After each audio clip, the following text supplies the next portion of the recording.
Hey guys, and welcome back to another episode. Today, I'm going to modify these new skates that I got. They're the Broadways from K2. I'm going to take off this real rigid cuff, and we're just going to go down to the boot and the main support frame and everything like that. So let's see how it goes just by taking off this upper cuff and how that works out.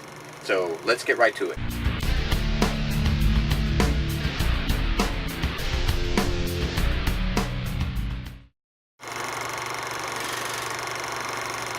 The basic modification is going to take off this real rigid cuff, and we're just going to go down to the boot and the main support frame and everything like that. So let's go dive into that. I'm going to start taking this off.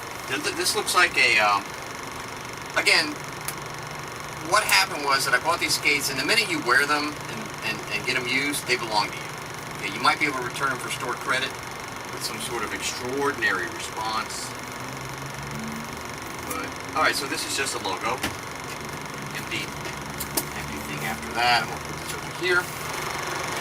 But we're going to get some tools and try and work with this one here. We're on the right skate on the outer side. If I look on the inside here, if I look down in there, I do see.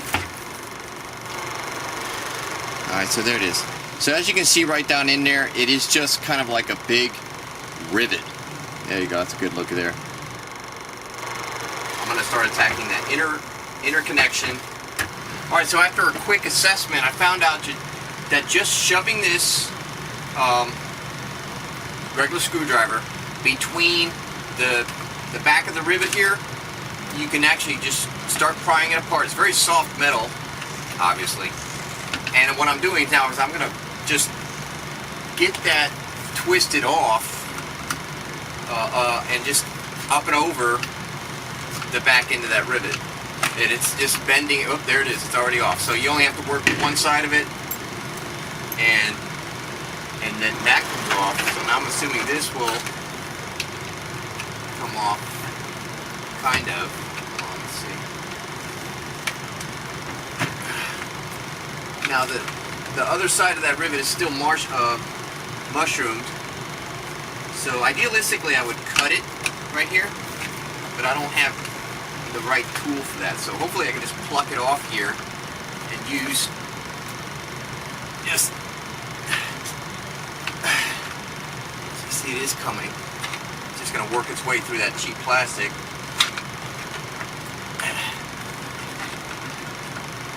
I tell you, man.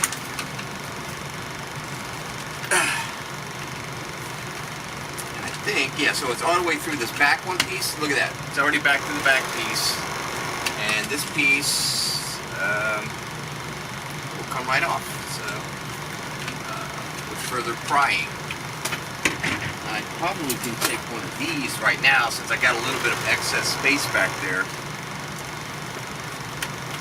And get it in between that. This metal is very, very, very, very soft metal. This is not, this is like tin. So this is the extent of what we did. We plucked this off first using the screwdriver, and then came across and nipped this off so we didn't have to continue trying to shove it through the little hole. So I'm going to do that for the other three connecting points, and then we'll come back and see what happens. Oh, by the way, I'm also using this little clamping device to open up a space to work with, but I don't need it anymore because I know exactly what the procedure is to remove these caps. So let's go on this one now. Alright, so if I can just show you from scratch, keep it on the camera, I'm going to go ahead and crimp this boot out of my way using this clamp. Just so I don't have to use both hands on it. I'm going to clamp this down. I'm opening up this space right here so I can get behind the rivet.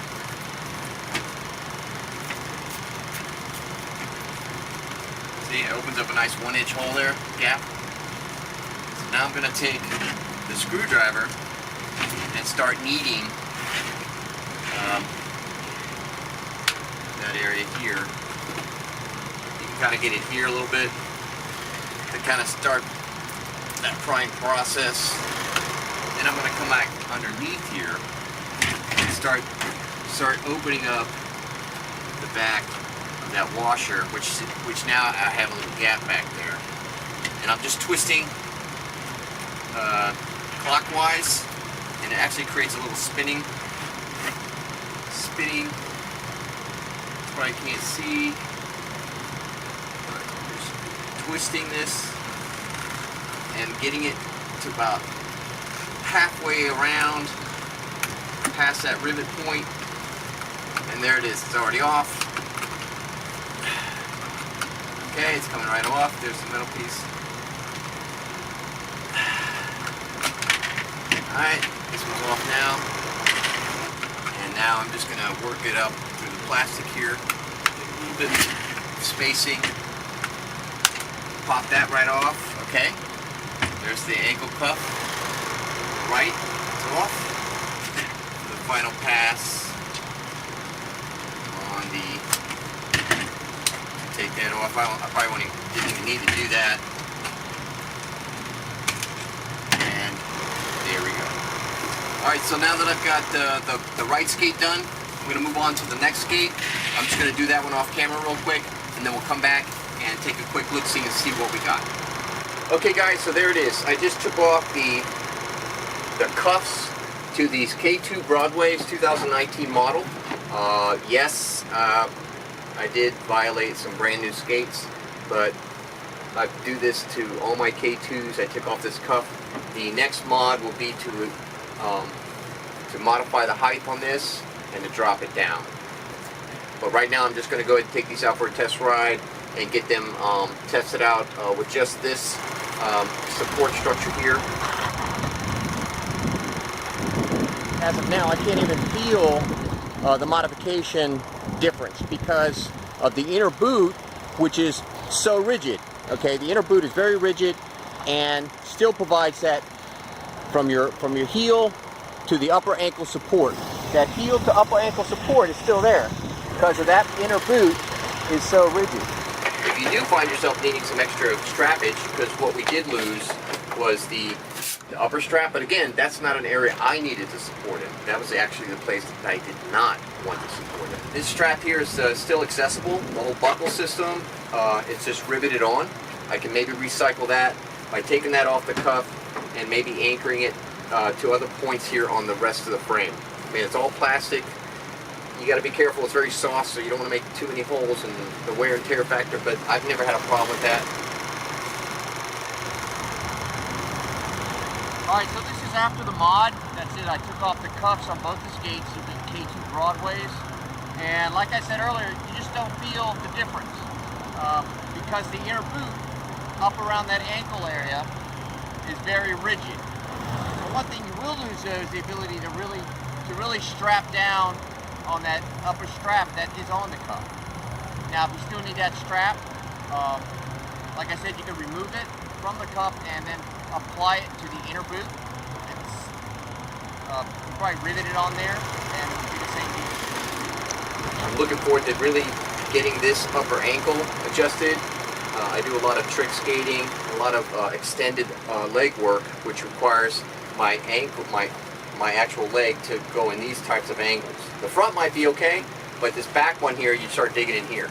Maybe a minor mod would be to drop this V a little bit, but then again, you want to do it in a way that you got that padding still back there as well.